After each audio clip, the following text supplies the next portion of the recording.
ఓం నమో శ్రీ లక్ష్మీ వెంకటేశ్వరాయ శ్రీ మహాగణాధిపతియే నమః. ఉగ్రం వీరం మహావిష్ణుం జ్వలంతం సర్వతోముఖం నృసింహం భీషణం భద్రం మృత్యుర్నమామ్యహం. ప్రేక్షకుల నమస్కారాలు తెలియజేస్తూ మనం ఈ మాసం అంటే జూన్ నెల రాశులకి ఎలా ఉంటుందనేటువంటి విషయాన్ని స్పష్టంగా తెలుసుకుందాం. మరి గ్రహాల యొక్క పరిస్థితి చూసినట్లయితే మనకి మేషరాశిలో వృషభ రాశిలోకి వచ్చేటప్పటికి రవి ఉన్నాడు, మిథున రాశిలో గురుడు, కర్కాటక రాశిలో కుజుడు, మరి మేష రాశిలో శుక్రుడు, శనేమో మీన రాశిలో శని, రాహు కుంభరాశిలో కేతు సింహరాశిలో. ఈ విధమైనటువంటి గ్రహాల యొక్క సంచారం ఉండడం ద్వారా ఇది సర్పదోష సంబంధమైందని అంటూ ఉంటారు. ఏదైనప్పటికీ దీని యొక్క ప్రభావం వల్ల అవచ్చు మనం వ్యక్తిగతమైనటువంటి రాశులకి ఈ జూన్ నెల ఎలా ఉంటుంది అనే విషయాన్ని మనం బాగా ఆలోచిద్దాం. తద్వారా సులభమైన పరిహారాల ద్వారా ఈ రాశుల్లో ఉన్నటువంటి మనకి సులభమైన పరిహారాల ద్వారా తప్పనిసరిగా దానిని మనం చెడు ప్రభావాన్ని నివారించుకుంటూ సన్మార్గంలో వెళ్ళడానికి జ్యోతిషం ఒక లైట్లా మనకు ఉపయోగపడి ఎంతో ఉపయోగకరంగా ఉంటుంది. ఇది హ్యాండ్ బుక్ అంటారు, కరసాధన లాంటిది పంచాంగం. చేత ఖగోళంలో ఉన్నటువంటి గ్రహాల ఆధారంగా తీసుకుని చెడు వస్తుందనేప్పుడు జాగ్రత్తలు, మంచి వస్తుందన్నప్పుడు కొంచెం వేగవంతంగా వెళ్ళి మన విజయాన్ని మనం సాధించగలుగుతాం. చెడు వస్తుందన్నప్పుడు ఏ సులభమైనటువంటి పరిహారాల ద్వారా దాన్ని మనం నివారించుకోవచ్చు అనే ఆలోచనతో ముందుకు వెళ్ళాలి. దీన్ని ఒక గైడెన్స్గా మాత్రమే స్వీకరిస్తూ మనం వెళ్ళినట్లయితే తప్పకుండా మన విజయాన్ని సాధించగలుగుతాం. రెండవ విషయం, ఉద్యమే నైసిత్యంతి కార్యాడిన మనోరథై. మన యొక్క ప్రయత్నం తప్పనిసరిగా ఉండాలి. ప్రయత్నం చేతనే విజయం సాధిస్తామనేటువంటి విషయాన్ని కూడా మీరు తెలుసుకోవాలి. మా కార్యక్రమం మీకు నచ్చినట్లయితే లైక్ చేసి షేర్ చేయండి. ప్రతి ఒక్కరు కూడా ఈ కార్యక్రమాన్ని 10 మందికి అందిస్తారని ఆశిస్తూ మనం కర్కాటక రాశి, ఈ కర్కాటక రాశి వారికి అన్ని విధాలా కూడా కొంచెం స్వల్పమైన ఇబ్బందులు ఉన్నప్పటికీ నిత్యకృత్యానికి అయితే పెద్దగా ఇబ్బంది లేదు. ఈ మాసం ఏదో చేయాలి, మనం పెద్ద పెద్ద ప్రాజెక్ట్స్ చేయాలి, మనకి రావాలి, ఆర్థిక పరమైనటువంటి విషయాలన్నీ కూడా మనకి రావాలి అనుకుంటే కొద్దిగా ఇబ్బంది జరుగుతుంది. ఎంచేత అంటే కోర్టు వ్యవహారాలు లాంటివి పెద్దగా అనుకూలించవు. ఏదో ప్రోత్సాహకాలు అవ్వచ్చు, వేరే వేరే విషయాలు అవ్వచ్చు. ఏదైనప్పటికీ కూడా మిశ్రమైనటువంటి ఫలితాలు మాత్రం మీకు కనపడుతున్నాయి. అంటే వేళకు భోజనం చేయొచ్చు, మామూలు సామాన్యమైన అవసరాలు తీర్చడానికి మాత్రమే ఈ మాసం పనిచేస్తుంది. విశేషంగా కావాలి, మనకి అది చేయాలి ఇది చేయాలి అంటే కొంత చాలా నిదానంగా వ్యవహరించవలసిన అవసరం ఉంది. శుభరూపమైన ఏమైపోతుంది, 1,00,000 ఉంది అంటే 4 లక్షలు ఖర్చు అవుతుంది. ఏమిటి అంటే దానికి అర్థం అనేది ఉండదు, వేస్ట్ అనేది ఉండదు. ఏదో రకమైనటువంటి ఖర్చు రావడం, తద్వారా మీరు ఆ వ్యయం చేసేయడం జరుగుతుంది. కాబట్టి మనం కుటుంబ ఆర్థిక సంతానపరమైన వ్యవహారాల్లో తగినటువంటి జాగ్రత్తలు అనేవి తప్పనిసరిగా తీసుకోవాలి.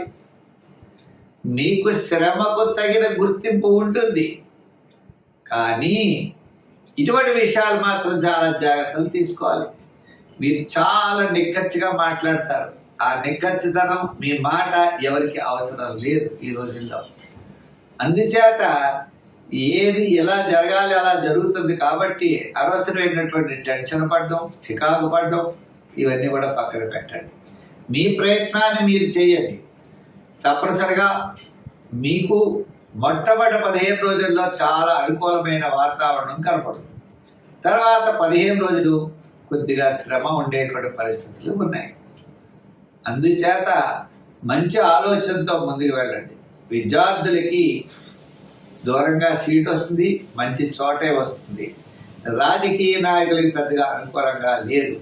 వృత్తుల పరంగా ఉన్న వారికి కూడా సామాన్యమైన వృత్తులు జరుగుతాయి తప్ప విశేషమైనటువంటి వృత్తులు జరిగేటువంటి పరిస్థితి కూడా లేదు. వ్యాపారపరమైన ఆర్థిక లావాదేవీల్లో కూడా మనం చూసినట్లయితే సామాన్యమైన వ్యాపారాలు జరుగుతాయి. హామీలకి మధ్యవర్తిత్వానికి దూరంగా ఉండండి. అనవసరమైన విషయాల్లో పెట్టుబడులు పెట్టకండి. జాగ్రత్తలు తీసుకుంటూ ముందుకు వెళ్ళండి. కొంతకాలం స్వల్ప సమయం కాస్త నిరీక్షించండి. వేగాన్ని పెంచొద్దు, దూకుడు చేయొద్దు. నవగ్రహ ప్రదక్షిణ చేయండి. నవగ్రహ స్తోత్రాల్ని పఠించండి.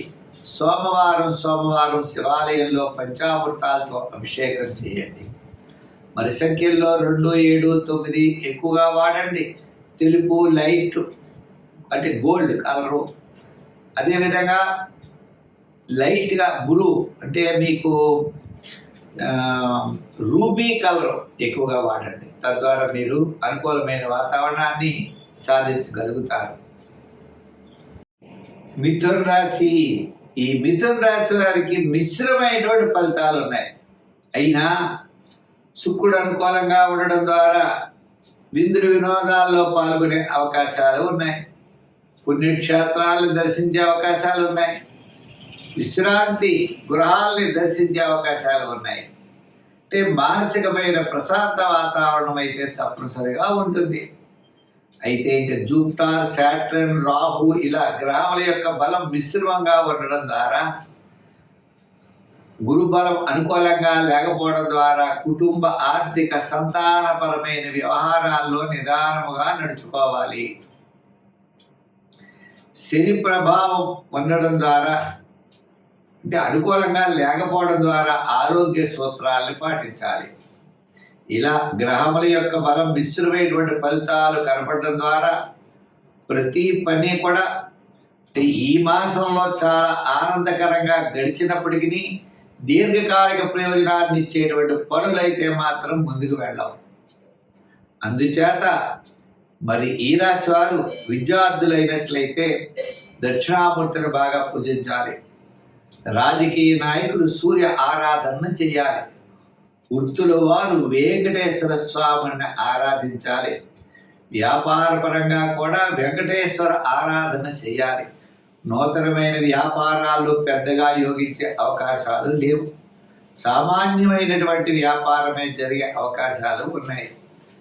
అందుచేత ఈ రాశి వారికి మరి న్యాయవాదులకి, వైద్యులకి వీరందరికీ కూడా పని ఉంటుంది. ఆర్థికంగా తక్కువ డబ్బులు ఉండేటువంటి అవకాశాలు ఉన్నాయి.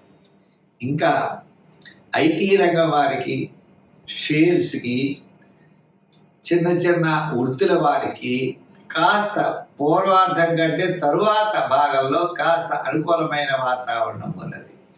ఏదైనప్పటికీ ఈ రాశి వారు ఈ మాసములో అన్ని విషయములలో శ్రద్ధ వహించాలి. అనవసరమైన వ్యవహారాలకి దూరంగా ఉండాలి.